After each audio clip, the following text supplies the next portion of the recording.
All right, welcome back to the Planet Paintball Podcast, brought to you by 1023 Sportswear, Southwest Paintball, Local Nobody, and special shout out to Shocker Paintball. I got Aaron with me from Energize. I'm saying that right? Frequently from Energize. That was our last win. Man, congratulations on the win. You guys, you look good. Thank you. It was, winning a regional event's a different ballgame. You got to play a lot of paintball, a lot of hours, and that heat on Sunday. I don't care what condition you're in. It takes a toll on you. That was brutal. Like it was really hot. Yeah, people were passing out. We had guys in our pits. Thankfully we had fans, we had ice, we had cold water, carbs, stuff like that. But it was rough. It was rough for me. I don't normally be like I'm down a point, but there was a couple points where I walked off the field and I said I'm down, for the better of the team, to be honest with you. Send someone else. I need a second. Yeah. Well, we'll go through the whole event here in a little bit, but let's talk about how you found paintball, man. Well, it wasn't a birthday party to upset everybody, but I actually had some friends I went to church with, and they wanted to play. They all had spiders, so I was a kid. I was into mowing yards. That's how I made my money, much like a lot of teenagers. And I bought a spider shutter. And to me, I thought that was like the bee's knees of that market, at least. And I played in the woods one day. Had a great time, got smoked in the neck by a guy. And when I went back to school the next day, everybody thought it was so cool that I had this paintball welt on me. So the sport was kind of growing in the early 2000s. I think it was 2000. That was actually 2000. It was the same year, I believe, Push came out. And we went and played a scenario event one time. And I'll never forget, it was cool, but it kind of sucked because you had to walk so far.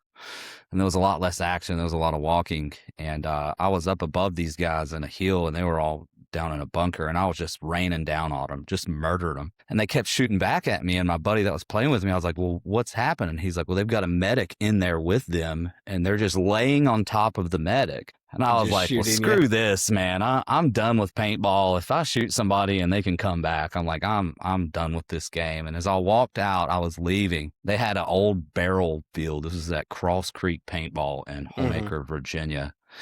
And there was a dune buggy on the field, but it was a speedball field.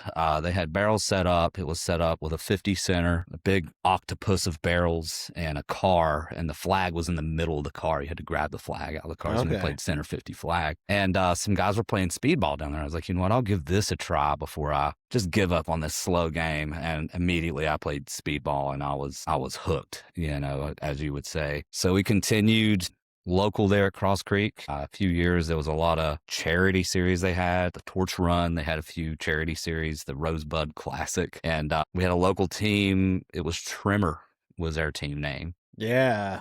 And we did good. There were good teams like Thrash from the back in the 2000s. They were actually a competitive Pro-Am CFOA team, which I later played with. But we were keeping up with the big dogs our first year competing. So when I played a Young Guns with the same team, and then kind of got the MVP and kind of was like, hey, I think I could be pretty good at this. So I got obsessed, and then moved to another team called Wicked. Not the big Wicked team. Not the Jersey Wicked? It was a local Wicked team. Okay. Got up with them, played CFOA, played with Felony. We turned into a team like Felony in the CFOA days, and then continued a little bit to Division III with an event, World Cup with Thrash. Then I quit for a long time. Then came back. Then I quit. Then I came back. As we do. Aaron, I don't know if you know this, because I just found it out. We played an event together. No way. On Psychosocial. We did, dude. I forgot about that. Josh Hart from Lebanon, Virginia. Yeah. You guys had picked me and my brother up for event 1 of the X-Ball series for the CFOA. That's when I came back and found out everybody's freaking good at paintball. You take time off and you come back and you're like, oh my gosh, everybody's good now. Yeah, that a little bit of a brutal way to... Because what, you played 05 and then took time off till 09? Yep. Nice. Oh, and I think you're the first one that I've had on the show that I didn't realize I played on a team with. Paintball, and I've learned this, like, it's just a regurgitation of the same players over and over again. Like, we went and played Tampa as the Knoxville Knights this year, and we played against Breakout, which we just practiced against the week before. Like, man, you want to go to national events to play against people that you don't see often. Yeah. It's like, who would have thought, you know? It happens all the time where, like, I feel like last year I saw several brackets where Carolina teams were stacked in a bracket. And it's like, we could have just showed up somewhere locally, gone through the bracket. Well, that Carolina paintball's coming back. I think there's, it's getting really big with some of the fields they're running down there. Yeah. Yeah. I'm seeing good growth on the tournament side, at least. So how's the Knoxville scene? Knoxville's good. There's a good amount of teams through there. The Knights have a D3 team, which we played Cincinnati. We won D3 5-man. We didn't have the bodies put together for X-Ball. Unfortunately, people have kids, people have babies, lives, things like that happen. But we've got a good up and coming camp through the Knights, and they've got Division 4, Division 5, Division 6 guys coming up. Sean Terry, shout out Sean Terry. He's awesome. He's been running that OCU paintball field out there in Knoxville for the Vols, and that's a nice little project out there. Beautiful field, and we hooked up with HK this year. They have definitely taken care of us, and their paint has shot months. Nice. I talk a lot of crap about paint these days from coming back from the old days of good paintballs, but HK paint shot awesome this year, man. I'm really tough on paint, and man, it's shot ball on ball. It's, hey, dude, we've won some first places with it. That's all I can say. Nice. And are you playing the MSXL this weekend too? Back to my homeboys, Postal. I started with Postal back in 2010. Kind of came back for a stint and started running some guys down the field and bunkering them and shooting them out. And they're like, hey, you want to play with us? Ended up becoming really good friends with Ronnie McCarty. Marty Manis is our coach. Marty did a great job coaching us last year in NGXL, and a lot of good things to say about him. You've had him on the show. I think he just met up with Mike Bianca for a secret meeting to help us on this layout. So nice. All the edge you can get. But Postal, their Division 5 team's at second place for the season, and MSXL is tough. That's Division 5. Division 4, I think they haven't played all the events, but I'm looking for a three-peat this weekend. I need 3 in a row. Yeah. That'd be awesome if you can get 3 in a row. You know, you usually lose more than you win, you know. But yeah. When you're on one, man. So, we kind of have the same squad we just won in GXL with playing this weekend in MSXL. Okay. So it should be a stout roster. So why the name change then? So generations. That's the thing is it's a completely new generation of players. There's most of us, the Postal guys, are just mentors to the new guys now, and it's crazy. Our camp when I moved to East Tennessee from Southwest Virginia in 2014, I was like, well, this sucks. Nobody plays paintball anymore. And when I lived in Southwest Virginia, everybody in East Tennessee was playing paintball. So when I moved here, nobody was playing. So I just didn't play until 2019 till everybody started playing again. But the name change is coming from basically just a different generation of players. And a lot of they're just kind of giving homage to the OG guys. Hey, look, let's start a new generation and do something different. I can't release the name of the team yet. Okay. But it's a good squad. We're really blessed, man. We've gone from struggling to have 5 guys on the field to having 30, 40 guys show up on a weekend for private field practice. That's a Tiny Giant Paintball that Marty Manis runs. That is very blessed. Awesome that it went from that. Because it sucks seeing a field die, even if it's a private field. But when you have 30 guys out there wanting to smash, it's always a good time. Yeah, and one of our mottos in our camp is bullying works. Happened to all of us. Just take it, man. It's nothing personal out there. Bullying does work, and it makes you better. Yeah. At least in paintball. That's right. So what brought you back this time? 2019, you know, you just get older. And Ronnie McCarty, my buddy, the founder of Postal, he messaged me and asked if I want to start playing again. And I hopped in the group and they said, hey, we got a Dorito side ringer again. And I was like, well, I guess that's me. I would think so. Now I kind of play everywhere, but Doritos used to be my forte back in the day. But it was a big learning curve. When I came back to the game, I would run up the field and just get stitched up. You know, like there's so many bunkers now. There's so many bunkers. I was not used to all the bunkers on the field. And honestly, until they made some changes this season, unfortunately, a lot of times you get to the 50 and it didn't pay off, which was kind of like what my whole thing was growing up in the game was get up the field as far as possible and do as much damage. Yeah. The The good old run through doesn't work so well when there's 25 bunkers for them to hide behind. Yeah, so there was a learning curve to that. And then, you can't just rely on athleticism and gun skills now. Communication wins the game of paintball. Teamwork, communication. Yeah. And it takes a hard-headed one of a few seasons to adapt to that. But I came back just because, you feel something's missing at some point in time, and the game of paintball is what was missing. It's what I needed. What keeps you around? Like, what does paintball provide that's missing? Is it the adrenaline? Is it the camaraderie? What is it for you? I like to do hard stuff. I like to work out. I like to play paintball. I like to work, any type of work. I enjoy things that are hard are good for you. A hardened body is a quiet mind. A tired body is a quiet mind. So that keeps you mentally in good shape. But I just like finding out new levels of the game. You think you hit a level, and then I like being around players that make me uncomfortable and exploit my weaknesses, because that I would much rather play against someone that I feel good against or look good against versus someone that exploits my weaknesses, because then I get to level up again. So it's just the levels, I think, become very addictive. Okay. Kind of knowing I'm getting better at this. Yeah, you feel it. You can tell. Mm-hmm. You also feel it when you come back after a break. I'm way worse at this. You definitely get better throughout the season. That's for sure.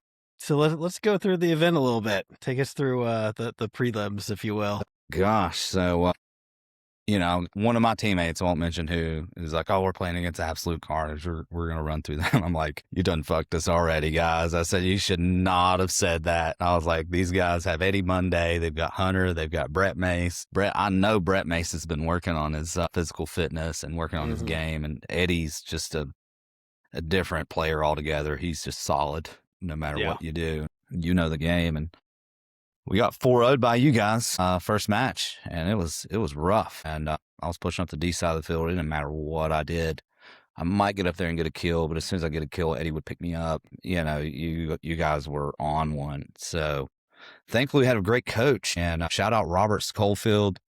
I am probably not the favorite coach's player, to be honest with you. I'm very vocal, but I also will give you feedback. And he said, "You know what? You're very aggressive. Let's pull you back to the 3. And dude, I was so stoked. Every team I played for, they're like, "You're going to the 50, you're running point after point." I'm constantly digging out, running somewhere, I always throw my hand up and say, "Hey, I can break shoot pretty good, guys. Like, give me a shot at this," So he pulled me back to the 3, and shout out to him, man. That was a very smart coaching move. I've never thought about it that way. He said, "Man, this player's playing so aggressive. Let's put him back at 3, which as a drop player, usually you want that guy in the back to fill in or to wait for the game to progression. You want that mid-game muck to happen where that guy can use his IQ and start deciding what to do. Yeah. Which I enjoy. I like that mid-game ruckus, the madness and the sleight of hand and the confusion you can do mid-game with plays that can confuse teams to get a win. So after we got off that first round, I really liked it, because everybody that's played tournaments knows that when you get 4-0'd, man, that can really ruin your whole day. You have the mental decision to let it mess with you, or you can continue. Well, we didn't do anything crazy. Our coach he didn't yell at anybody, didn't fuss anybody. He just made adjustments, which was, I commended. And I think we came out and did pretty good after that. We were on one after that. You got on one pretty quick. Shout out to Chance Baker. He's like, "Hey, we need pit music." And we started playing music in the pits, just started having fun, singing songs, just having fun, staying serious, staying focused. But when you play loose, that is one thing I learned from this last event is you can't be stale. You can't go out flat. You got to constantly be in that flow state. Yeah, absolutely. So you guys rolled into the Barbies and 4-0'd them, and they went with an all-girl squad this time. And then cannot let down on those girls, boys. They'll shoot you quick. Those weren't 4-0 points. There was a 1-on-1 in the last round. Luckily, I just sat back and waited on her to come. But man, that was not a 4. It didn't feel like a 4-0 to the Barbies, to be honest with you. They play a lot of paintball. They do. And then you rolled into the Outcast, which won the last event. Smoked those guys. That felt really good. You smoked them. That was our hardest match of the day. We were blasting 2 and 3 people off break. And, Man, just break shooting. That's the number one thing in paintball. It changes everything. Yeah, if you can take off a guy or two, it helps a lot. Yeah. So then I-75, and there's a lot of good teams down in that league. Coached by Alex Hicks. That man knows what he's doing when it comes to play calls. And I kind of have some barrel cam footage posted. I knew what they were going to do one play, so I just ran to the snake corner and just posted inside. And I'm sorry, all those cool dudes from I-75, but they just ran into my gun. So I was like, I like all y'all, but it's nothing personal. Look, that's why you don't release footage before the event. All these guys are like, oh, I want to put the cool thing out for practice. No, you got to stop that. Yeah. All the old heads are definitely, that's what I do as soon as practice is over. I start scrolling. We were doing that. Who's going to post something? Yep. I see you guys setting out shadow in the box. I know where to break shoot now. And then you dropped into, you guys got the bye, right? No, you played I-75. You had to rematch I-75 back to back. One of the hardest things to do, and it came down to a close. That was 2-3. I think our last wins throughout the tournament were 3-2. Yeah, 3-2, 3-2. Yeah, you got into a rhythm there, didn't you? Yeah. So obviously the hard road. Let's see, 5, 6, 7 games total for you guys. Yeah, I think we shot 47 cases. Jeez. Yeah. Thankfully, the paint bill was cheap when you win. Yeah. We paid a pod runner and everything, and we paid our pod runner, which also ran pods for Afterlife, which we played in the finals. and getting some work in, wasn't he? It's the little things, man. Sometimes just things need to go your way to win an event. We even said at the end of the event, like, thank God that last point in overtime against Afterlife, we were against the sun. On that field, when you face the sun, if you haven't learned that kind of field, you need to wear a visor on. It makes a huge difference of visibility. And either clear or yellow lenses. Shout out to the new orange lenses with JT. Those things are awesome. Try the orange one. They're so good. They haven't been around since the early 2000s. I remember them. I was like, man, that lens. And I popped it in. It's like it's kind of shaded, but it's also highlighted. So try the new orange lens. Check that out. So you make you bash heads against them, come up against us again. And you guys just had it. Like, it was 3-2, man. It was 3-2. I mean, we were clinging to life, but I think we ran out of steam. That was a tough, like I said, that was a tough environment. A 4-on-1 should never happen on paper. But somehow I pulled it off against you guys, and it was just because the layout was just, you guys were in just different spread out positions. If that wouldn't have been the case, then you probably won the match. But you never know. Little things change the game so much. So, and then into the finals with Afterlife. You already mentioned you went into overtime. Had to be Afterlife. We played them all last year in the finals, and really, it's usually 4-0 either way. Is how it's been with us against them. Which was Postal versus Afterlife last season. That's all you saw. And but that was a nail biter, man. Those kids just keep getting better. And that's not last year's Afterlife. That's the new set of guys. And these are kids, man. And they're out there just giving it everything. And it's just sometimes the experience gets you the edge. Yeah, they are a very young team too. Well, yeah. Davis might know what he's doing a little bit. Yeah, but yeah, it was a good layout for old men, I feel like, though. Well, yeah, man. Guys that had been around. When I saw the break shots on that layout, I was like, this is nice. Big fan of the little starfishes on the Dorito side. Those things are so fun to play. I didn't think about them at first, but I'm 5'6". If I can stand over the bunker, I like it. If I can see over the thing, I'm all about it. Yeah, I've come around to those things. I was not a big fan at first, but I've slowly warmed up to it. It's a good bunker. A little worried how they're going to hold up long term. For fields and coaches, that's going to be a pain to patch and to keep up and things like that. Yeah, they're already a pain to deflate and put up. We'll see what they do. I still want the X back, or at least the A. Like, just give me the A. I miss the mini X's or the A. I would love the mini X's back from a player perspective.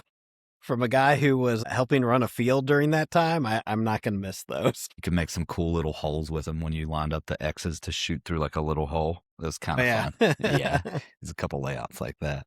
Yeah, if you staggered them like down the line. Yeah, it was just fun to shoot through. It was nothing beneficial. It was like, I'm shooting through this XL.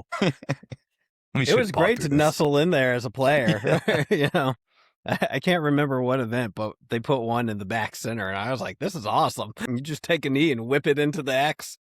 Well, yeah. But the A was a blast. The wall's been a blast to bring back. That was fun. Cincinnati. Kind of getting back to some older roots on layouts, it feels. It does. Some of these standard Dorito sides and these ladder snakes. It's bringing back a lot of action, I think, to the game. I mean, you see how many points were ran in Cincy. Yeah, I know. It was a ton on average. I wish they would publish that somewhere after event, like the average number of at least pro points played on a thing. I watched Dynasty and Russians play, and I think it was like 18 points total that they played. Yeah. Well, Russians going to be a high energy team, and obviously, like Dynasty can match it. Mm-hmm. So, what is your favorite team, being that you've been in the thing so long? Dude, I'm not bandwagon. I've been pulling for Thunder for a long time. Nice. I mean, homegrown group. Been watching them since the. Did I call them the wrong team names? You called them Thunder. Yeah, I called them Thunder. Uprising, Thunder, Map Chim, some of those guys. Been watching them for a long time, and I like their style. I like their vibes. I like the way. I love their coach.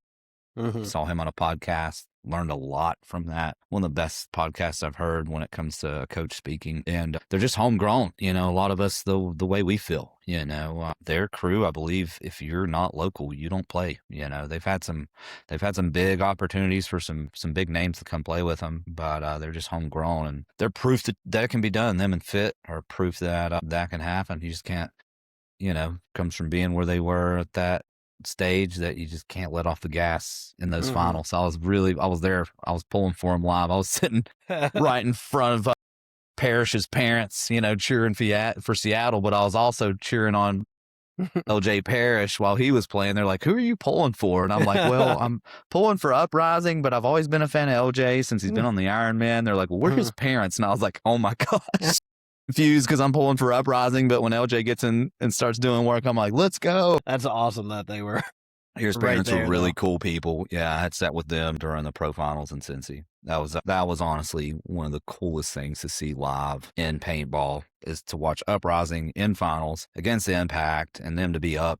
What were they up, like 4 points, 3 points, something like that, 5-2, I think. But it just goes to show how composed you can change the game, and especially layout dependent. Somebody's up 5-2 on a certain layout. Good luck. Yeah. Good luck. But that was the layout to do it on for them to come back. So yeah, definitely rooting on Uprising crew. Shout out Finlay hats on a few hats from those guys. Cool people. Yeah. Well, it's kind of nice. Like you said, they're the local boys. They're local. You don't see that a lot. And the fact that they're doing well and they're owned locally too and supported by like a local brand. Yeah, I wish Trauma would make a comeback or something like that. That'd be cool. That was my team back in the day, because we actually used to go in scrimmage against them in Gridlock a long time ago. Get our asses whooped, real good. During the original Postal days? No, that was during the Thrash days. Okay. I played maybe one season with those guys, and after that's kind of when I quit. Okay. Played World Cup and just kind of got burnt out. Well, got to go and do adult stuff every now and then, right? Yeah. No, at that age, it was 2005. I think I was going into a senior in high school, and I was more worried about, doing teenager stuff versus anything. Money, trying to figure out money. Paintball. And when you're 17 years old and you work at Shoney's, money can start be a little tight. Yeah. Be a little tight. God, Shoney's. I haven't seen Shoney's in a hot minute, man. Shout out Shoney's breakfast buffet, dude. So with the is it the same group of guys going to the MSXL, or we've got, I think, 5, 6 of the guys that just played with Energize. We're kind of like East Tennessee paintball is kind of figured a lot of things out right now.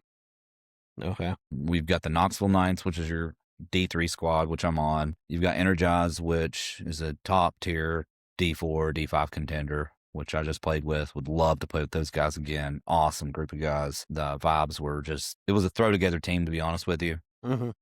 It felt like we had played together for years, even though some of us have played together, a few of us played on the Knights. And then you've got Postal Camp, which is about to change names. Not going to release that yet, but you'll see the name change next year at some point in time. You'll see the name in the podium. This camp's not going anywhere. It's just getting stronger. And your divisional guys are there to keep them pumped up and going, to keep challenging them. So you've got Postal, Energize, Knoxville Knights, and a lot of stuff popping in East Tennessee right now, man. I could think of probably like 60 to 70 players, which nice. Doesn't sound like anything to your Texas scene or your Florida scene, but for us out here in East Tennessee, it's right now it's probably back to where it was in the early to mid 2000s when it comes to the pool. Okay. Hey, that's a big deal, though. Like, the Meccas are used to hundreds, but the rest of us in the country, like having 60 dudes in the scene participating is a big deal. Yeah, dude. I've been coming to Greenville for a while, man. I remember when that place used to be just absolutely just insane, and now it seems to be picking back up. I heard y'all got some new turf. Yeah. Or maybe. I don't know if that's going anywhere. But the old turf is still really good. I love Greenville's one of my favorite fields to come to and play. It's 45 minutes from my house, which isn't crazy for me. And I always enjoyed coming down there and playing down there. Won a tournament back in there in 2012 with Postal before I took my break. And we actually had took my arm pads off. When you take your arm pads off after prelims, you're done. Yeah. And the guy comes into me. He's like, we just snuck in. And then we finally go to beat Dark Carnival, which was a stout team back in the day in Division 4.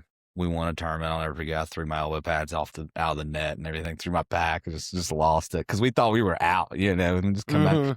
Sometimes that can be the most dangerous team, man. The team that just sneaks in is the team that could have it. That's for sure. But we'll see what goes on in East Tennessee this next year. It's definitely going to be popping. I don't know what I'm going to do. Definitely going to keep playing. Definitely keep progressing. The way I look at it is I've got 10 to 12 more years for my body to actually do what it does and get better and that stuff. And I don't know. We'll see. Fair enough. That's kind of the timeline I'm on. Like I might have 12 years if I'm lucky. Yep. Then we'll just play Masters. Yeah. I think I qualify now, actually. Off to beer league you go. Yeah. Back to Masters and Woods Ball, which I see you played the insane thing, the 5-man mech. How was that? I didn't. I did not, it? dude. I was on the roster, and I kind of want to get dropped from the roster because I don't think they did great. But the night before, I don't know if you know what fly fishing scissors look like, but they're really fine-tipped scissors. And I don't fly fish, but I was using them to cut like tags and stuff off of stuff, And apparently I dropped them and I shoved it about a half inch through my foot. So I decided not to play the insane paintball event. I was really stoked to play it. I love mech ball. The only time I ever played mech ball was at the 10-man in CFOA last year. I actually guested with OFP Foundation. Okay, a nice. few of my buddies play with them. And dude, 10-man or anything mech is my jam. If you want to have fun, if you want to have the most fun you've ever played paintball, go play 10-man mechanical. Yeah. There's something magical about it. The refs look another way for certain things, and then you can just completely just play the game the purest way it's meant to be played. I can't agree more with you. Like it's just, if I had my way, that's probably all that I would do. But the boys want to play X-Ball still, so man, we're playing X-Ball. Nothing beats X-Ball. I do. The purity of X-Ball, the chance to come back, the chance to fight back and win. When you're down, that's what's huge. 10-man, if you're down, dude, just live as long as you can. Hope that they don't beat you. They don't 100 your ass or beat you by the 96-4. Yeah. Hold out as long as you can. That is the fun part about X-Ball is that you lose the point, you go back out, and you can do your best to rip it back up again. Yeah. Also, see, you're signed up for a 1v1 at the MSXL. Is that going to be your first foray into the 1v1 world? You know what? I love 1v1s. That's such a cool art, I think. You can, this is a good layout to do it on. I don't know if you've seen the MSXL layout, but there's a few middle bunkers that you can really lose somebody in, especially in a 1v1. So I plan on getting really creative with this in a 1v1, obviously with my break shooting and gun skills, but also the ability to move between those middle bunkers in the field. It's going to be a really fun 1v1 layout. So, and plus that gives me an edge on my break shooting in the next day when I play my position in D4 with Postal. Okay, so the more break shot 1v1, opportunities. is going to be the Saturday then? Friday. Friday. Okay, nice. Yeah. That's dope that they're doing a little Friday thing. That'll be cool. I figured why not? I'm trying to play as much paintball as I can right now, man. So, I actually took a staycation this week. I had vacation time if I didn't use it. Mm-hmm. I was going to lose it. You know how that works in the corporate world. So Yeah. burn your time. I'm just doing some around the house stuff, getting recomped on my fitness. Took a few months off on that. So using this week to kind of get back into things. Recenter it. Yeah. And then, no, I didn't take a break this weekend. We practiced. So I was about to say it was layout weekend though. In the heat. So one of my guys says, like, your wives are going to kill you. You're playing 5 weeks straight of paintball. And luckily, shout out to my wife. She pits for us. She does a lot of work, and she enjoys it. Nice. It's always nice when you can bring the significant other along and they enjoy the experience. Yeah, she's been kind of upset. She says, well, every event you keep winning, I'm not there on. So I was like, so you got to put up a dub for her this weekend. Yeah, that's what I'm hearing. Yeah. But she's not going to be there either. So that's good luck. She's in there bantering right now. Oh, maybe she's not being there to the good luck charm. Yeah, right. So, we've talked about it a little bit, but what would you do if you got to change the game up, man? Oh, it's cool you mentioned that. I actually pitched this to Tom Cole. Okay. And he listened. And he was very interested in it. So I have a layout game change that I think would help. And we watch a lot of paintball, me and my wife. And my wife's been there at paintball events, so she knows what's going on when we're in the pits. But when she's watching as a spectator, when we watch Major League Paintball, she gets frustrated. And so do I. Playing the game, and they're doing better, by all means. I rewatched the Impact Uprising match today, actually. I'm always trying to watch film, always trying to watch paintball. And I really wanted to see what happened and why Uprising lost to Impact. And I rewatched it, and it just looked like they just hadn't been there before. They made some silly mistakes, giving away bodies up points, which you learn, even pros make those mistakes at that level. But I pitched this to Tom Cole. People have loss of the ball, and I'll give it to you quick. But I think you should have two sides of the field, one structured towards defense, one structured towards offense. So the defensive side of the field, you've got bigger bunkers to dig into. The offense side of field, you might have a little hallway of a snake built for you to get up to the 40. There might be a bump from the 30 to the 50, but you build that snake player. If he gets through the 1-2 gaps, if he's fast enough, then let him crawl through that hallway up to the 40, and then maybe have the opportunity to bump in the 50 and get the kills. So the point of the game is you have a coin flip at the beginning. You get to choose offense or defense. You do not get penalized in offense if you die, but you only get score from kills. So you eliminate 1, 2, 3, 4, 5 kills. You hit the buzzer, that counts as 2, so you get 7 points. If you shoot all 5 bodies and you hit the buzzer within 2 minutes. Okay, it keeps it really exciting. Then you flip sides, and then defense defends and offense attacks. So I think the whole point of it is you just don't get punished for being aggressive.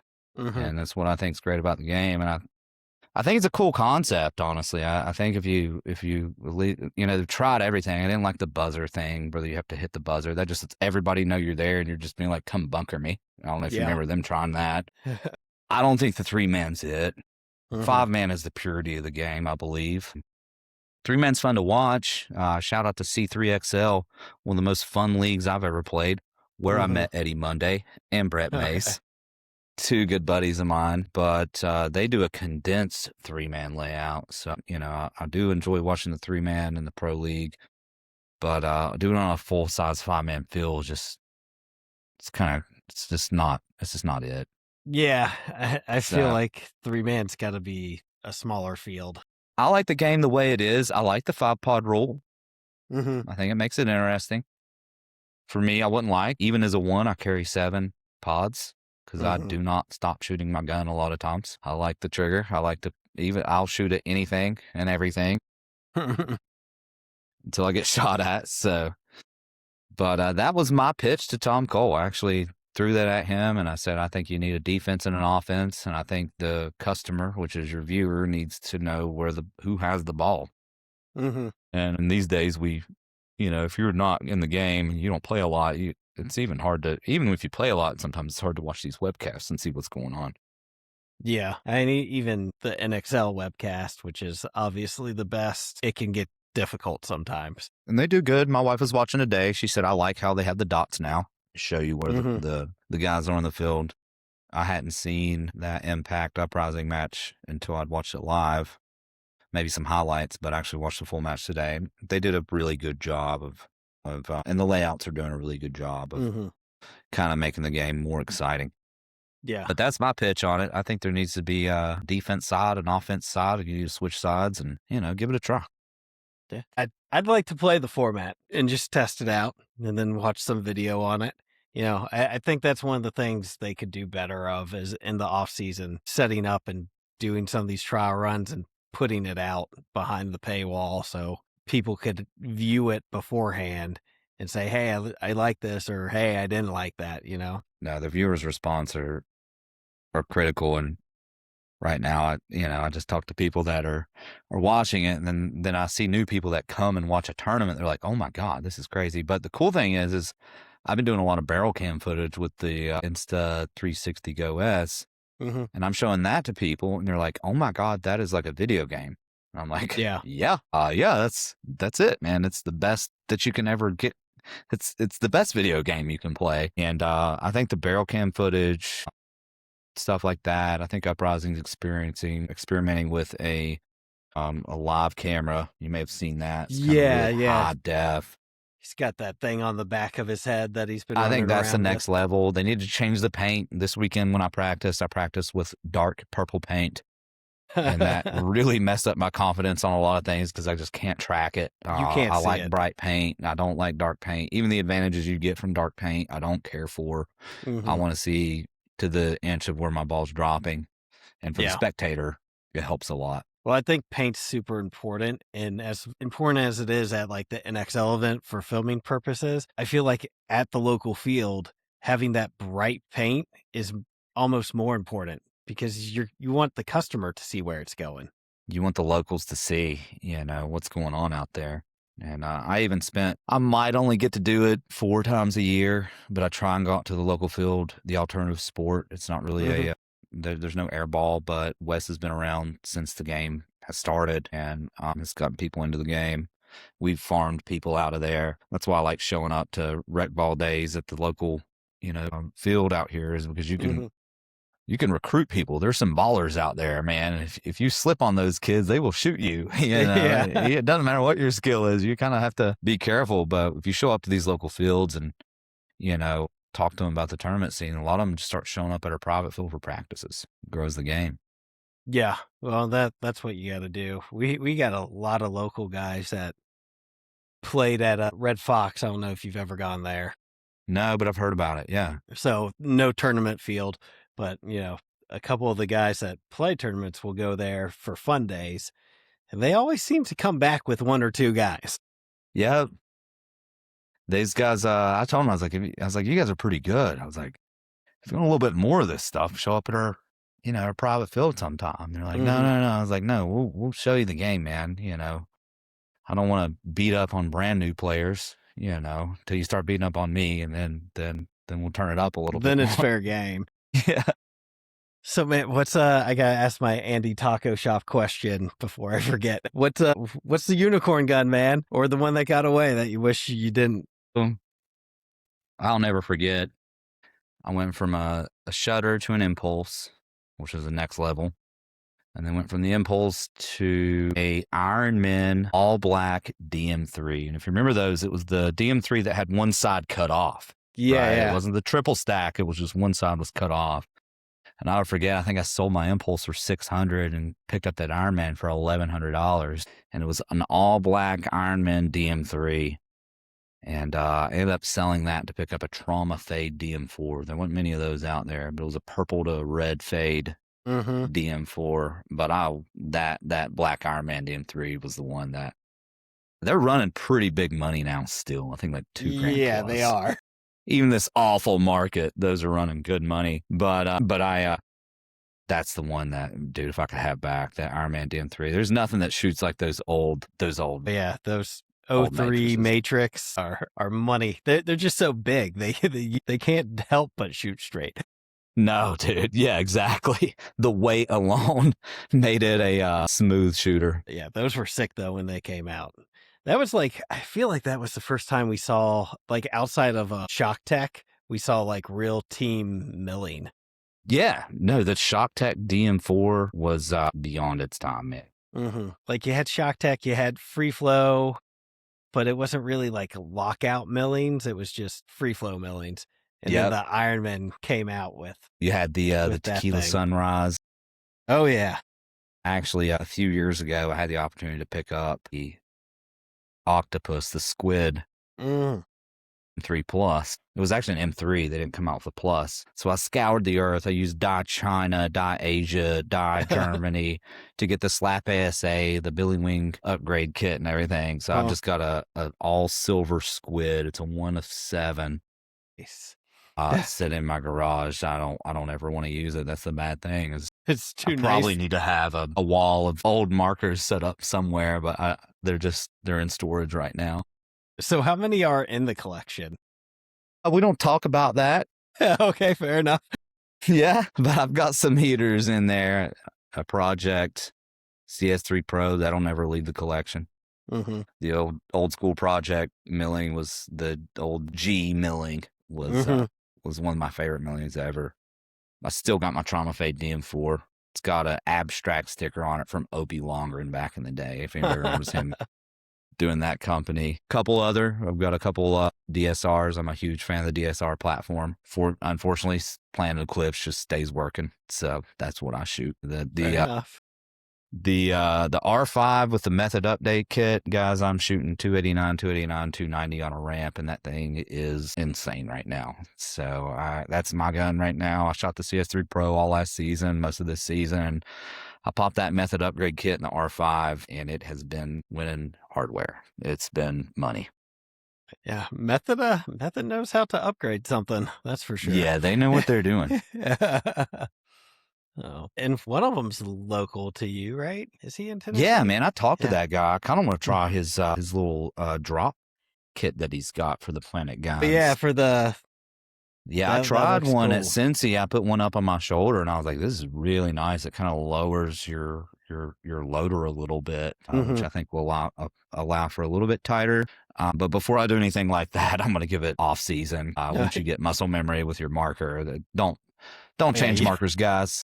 Stay with the same marker. Don't shoot multiple markers throughout a season. Get your muscle memory down with that gun and use it as long as it don't break on you. Yeah. I've learned that in the past. I've been a little bit of a marker whore and switched around guns, and I've paid for it. You know, don't bring a DSR and an R5 to an event and try and switch between those. It doesn't work well. No, it doesn't.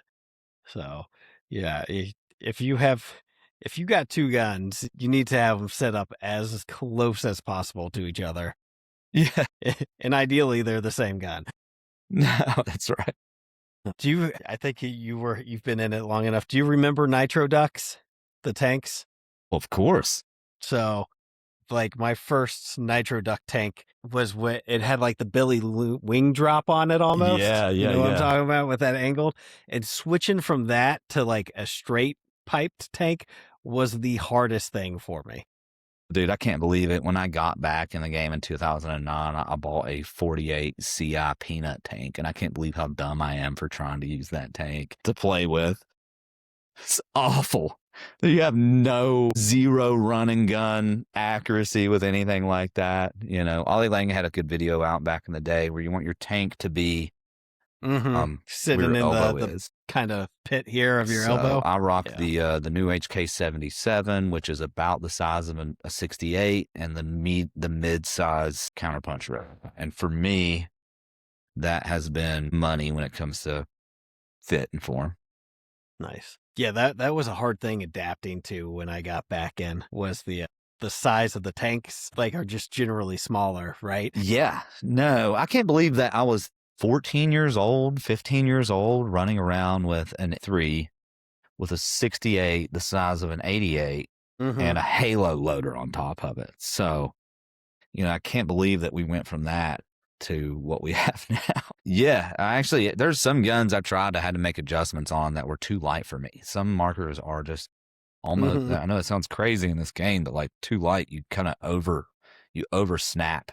Yeah. Your shot, It's just, and I know what you mean. So, because when I came back, I ordered a 68, like originally just thinking, that's what I shot back in the day. We'll just go with that. And I had to send it back like 3 times because I'd fit it onto the gun and I'd be like, this doesn't work. Like, I need bigger. This thing?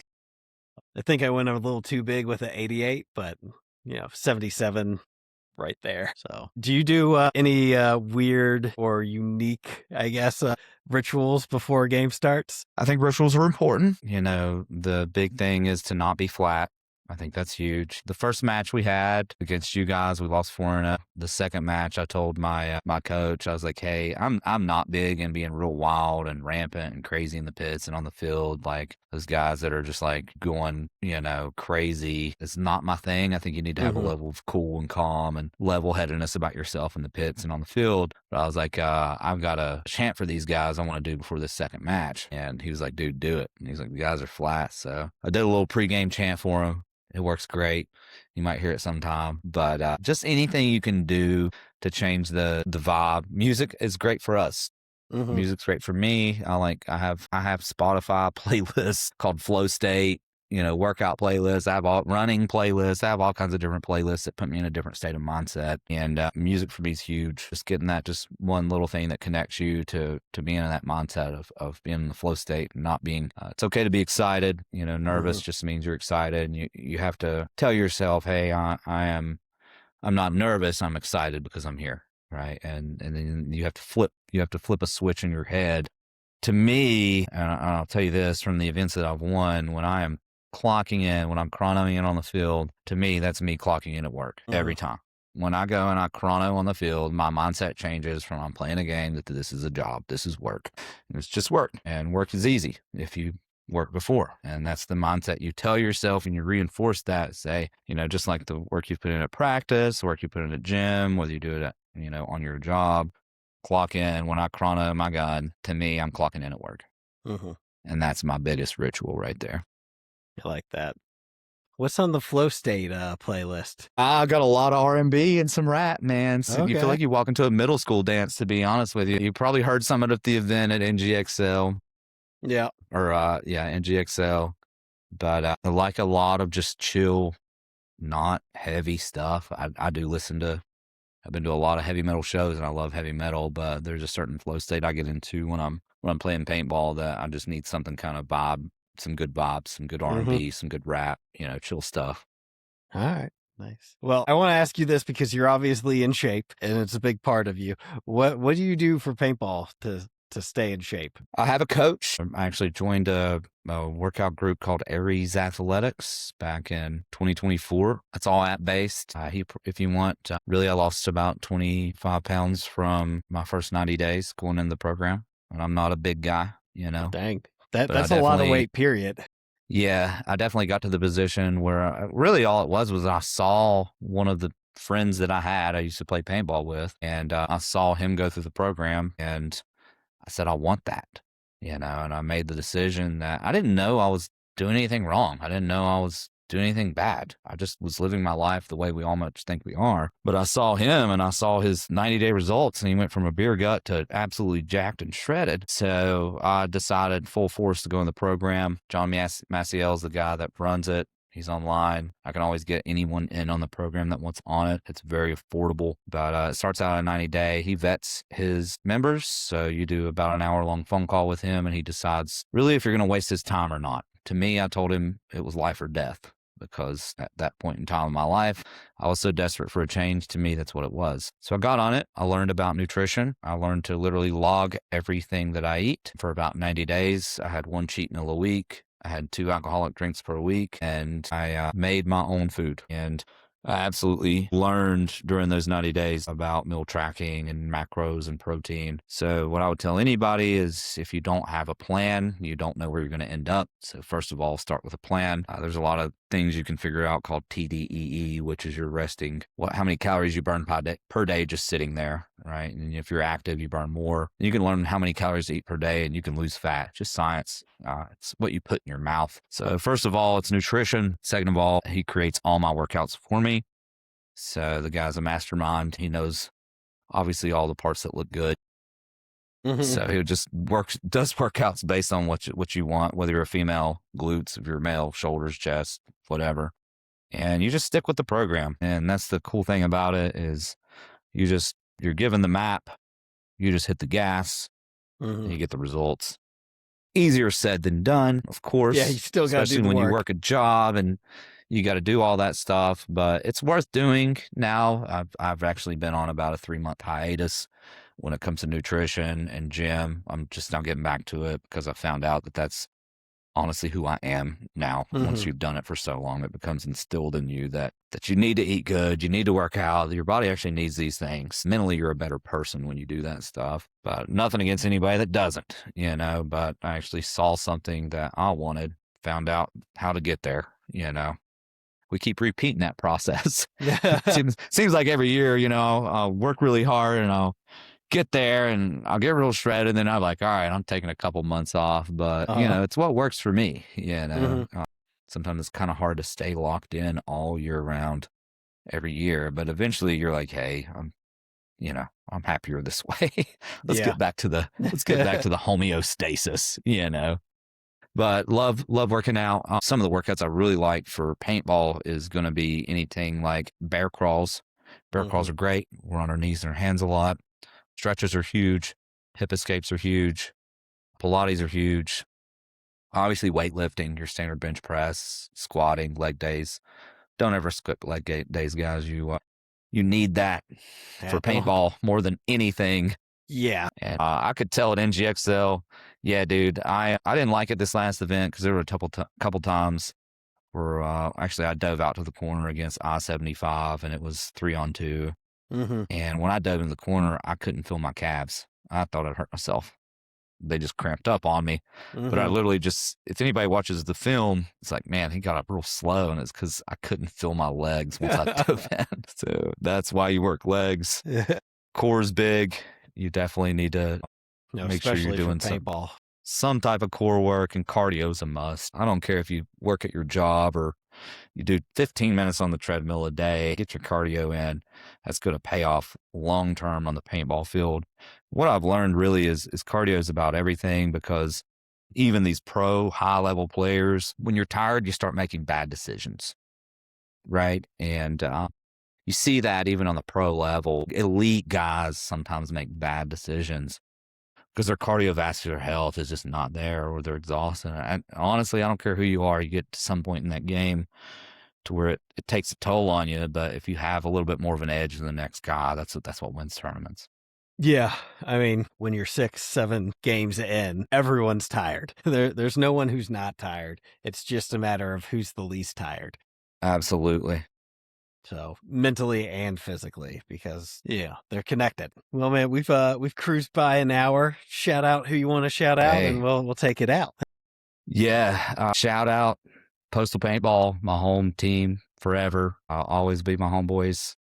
Shout out to Marty Manis, my coach the past few years. Learned a lot from that guy. Helped me become a really patient paintball player. Has called me out when it's absolutely necessary and has helped me learn. Shout out Sean Terry. Can't thank that guy enough for this season. He's been the most accommodating support guy that I've had on a paintball team ever. And shout out to all my guys through the Postal Nights, Energize Camp. Shout out to Wes Morrell, the alternative sport. Wouldn't be where I am now if it wasn't for that field. Just growing up back in the 2000s playing paintball, that guy has definitely put his time in the game and given back to the sport from ground up. And then definitely my wife for putting up with a paintball player. If you want to test how good your relationship is, go play paintball for a couple seasons. You'll find out what kind of dedication real quick. You had. But yeah, man, it's been a good one. I don't know where we're going to go with the game. I'll let my body tell me that. I'll let the game tell me that. So we'll keep it going until my body or the game tells me no. Well, dude, thanks for coming on. You got to hang out for a little bit longer. Everyone else, we'll see you next time on the Planet Paintball Podcast. Thanks for tuning in to the Planet Paintball Podcast. We hope you enjoyed today's episode. Whether you're out there grinding in the divisional pits or chasing dreams on the pro stage, remember, it's all about the passion, the hustle, and the love for the sport. Until next time, keep grinding, keep growing, and we'll see you back here on the Planet Paintball Podcast. Thanks for tuning in to the Planet Paintball Podcast. We hope you enjoyed today's episode. Whether you're out there grinding in the divisional pits or chasing dreams on the pro stage, remember, it's all about the passion, the hustle, and the love for the sport. Until next time, keep grinding, keep growing, and we'll see you back here on the Planet Paintball Podcast.